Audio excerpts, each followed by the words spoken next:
पृथ्वी news, नवा ध्यास नवे पर्व। जागृती व संजीवनी विद्यामंदिर बनवडी येथे गुरुकुल उपक्रमाचा शुभारंभ। कराड तालुक्यातील बनवडी येथील जागृती विद्यामंदिर व संजीवनी प्राथमिक विद्यामंदिर यांच्या संयुक्त विद्यमाने विद्यार्थ्यांच्या सर्वांगीण विकासासाठी गुरुकुल उपक्रमाचा शुभारंभ उत्साहात करण्यात आला।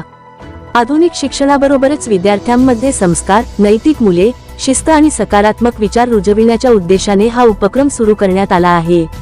यावेळी बोलताना मान्यवरांनी आजच्या स्पर्धात्मक युगात केवळ पुस्तकी ज्ञान पुरेसे नसून विद्यार्थ्यांना जीवनमूल्यांचे शिक्षण मिळणे आवश्यक असल्याचे सांगितले। गुरुकुल उपक्रमामुळे विद्यार्थ्यांना गुणांसोबतच चांगला माणूस म्हणून घडण्याची संधी मिळणार असून शिक्षक गुरु म्हणून व पालक मार्गदर्शक म्हणून विद्यार्थ्यांना योग्य दिशा देणार असल्याचा विश्वास व्यक्त करण्यात आला।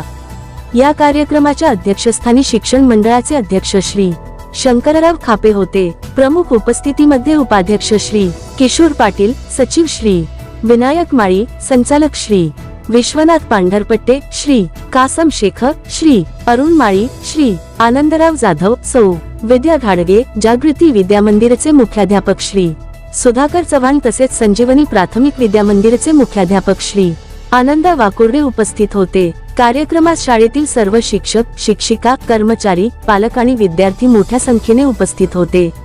शिक्षण मंडळ बनवडी यांच्या वतीने या उपक्रमाच्या यशस्वी वाटचालीस सर्व विद्यार्थी व शिक्षकांना शुभेच्छा देण्यात आल्या। जागृती व संजीवनी विद्यामंदिरचा हा गुरुकुल पॅटर्न इतर शाळांसाठीही प्रेरणादायी ठरेल असा विश्वास यावेळी व्यक्त करण्यात आला। अशाच ताज्या बातम्यांसाठी आजच आमच्या चॅनलला लाईक, शेअर आणि सबस्क्राईब करायला विसरू नका। सागर दंडवते, पृथ्वी न्यूज, कराड।